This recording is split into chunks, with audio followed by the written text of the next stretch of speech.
Hey, this is Kathy Perry, corporate energy expert, helping you and your senior living teams power up so that people want to stay, people can serve residents. And this is a companion video to one I shot earlier about why a wellness committee is so important to your teams. This is going to be how. How do you do it? How do you start a committee? I'll link that other one at the end, or you can check it out here. But it is so important as a review that your teams understand that you are concerned about their wellness, that you want them to show up feeling well. In a survey I referenced in that other video, it talked about how over 50% of all employees that were surveyed in senior living were concerned about their health. So what can you be doing as an organization, or even if it's only on a team level, to help your team understand that their health and wellness matters?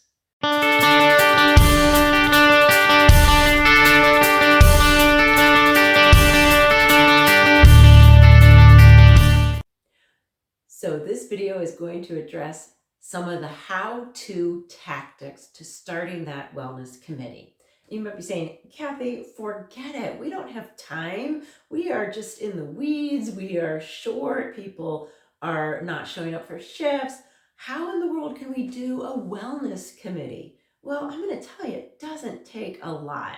And those little efforts are going to pay off when your people show up saying, hey, everyone here cares about how I feel. That is a great thing. And it doesn't have to be, you're going to see a big commitment of time, just those little steps. So let's get started. What are some of the first things to do? First, got to make a committee. You got to get some people behind this plan. So if that's you as a manager or you as just a team member and you just have a passion for it, look for people who already care about their health, because these are going to be the ones that are out there helping others along. People who, might bring the healthy lunches, or might talk a little bit about a nutritional idea they just heard, or they might be out taking the steps and watching how many steps they get in each day. Approach them and say, hey, we want to do more with wellness for our teams. Would you be willing to be part of a committee? Now, the reason this is also so important, and it's something I address in some of my sessions that I do on workforce, when people are asked to contribute, they feel more a part of the team. They stay longer. You retain people who feel like they are contributing. So if you struggle with, well, how can I let everyone contribute? How can I make sure that we are being fair to everyone? Why not reach out to someone who doesn't necessarily always participate? Say, I'd really like your contribution in this. It'd be very helpful. You can do it, a half hour will give you a half hour of paid time to work on this with the rest of the committee. Incentivize it a little bit. Get some excitement behind it. So that's your first thing. Put together anywhere from 3 to 5 people, not too many, because you might end up with too many ideas, but get a few minds together to say, how could we help our teams work on their wellness and their wellness goals? Well, the second step in getting this wellness committee going is you're going to have to find out what your teams want.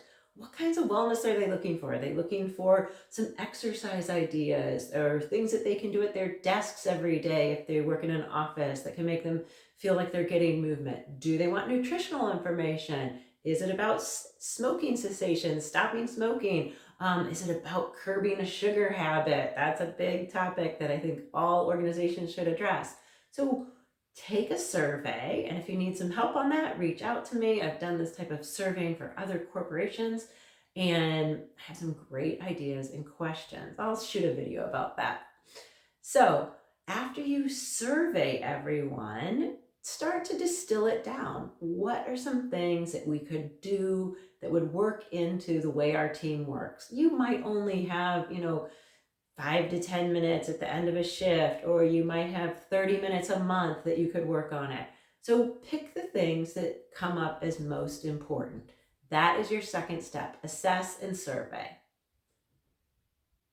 And then the third step in setting up this wellness committee is kind of get the plan. How are you going to implement it? Who's going to do it? Are there any funds for it? That's important. And if you're needing some of that convincing power to convince the budgeting process of how to get some of these funds, call up your insurance providers or go into how much it actually costs to have somebody miss a day of work at your position and start using some real hard-hitting facts to gather in some funds. Also out there are grants. There's grants for wellness. Your insurance carriers might have funds for wellness. So if you're feeling like, I can't do this, I don't have any money, get creative and start to think, well, where could some of those funds come from? But I always say, reach out to your insurance carrier, look for community grants, and then finally, if you need to convince someone within your organization, do a little bit of an assessment of how much it costs every time someone misses work because they're not feeling well. And then my final tip to make this happen and to get people engaged and involved is to make some themes. People love themes. When I did corporate wellness, every month I would have for organizations their theme. I would create a calendar. Now in senior living, many of you have activities directors. They are awesome at themes, right? But you might do something like May is add 10,000 steps a week, challenge. And people could actually put in, okay, $5, I'm going to reach my challenge every day with these 10,000 steps, or whatever your parameters might be. Again, when you incentivize it or have a prize, people want to engage. Maybe June is, we're going to look at our sugar intake, and you're going to do one of those measurements where everyone brings in their snack and you look at how much sugar's in each one. If you want more information on sugar, I have other videos about that. Big thing about sugar is that we're eating way too much of it, and it does lead to degenerative disease. So maybe June sugar month.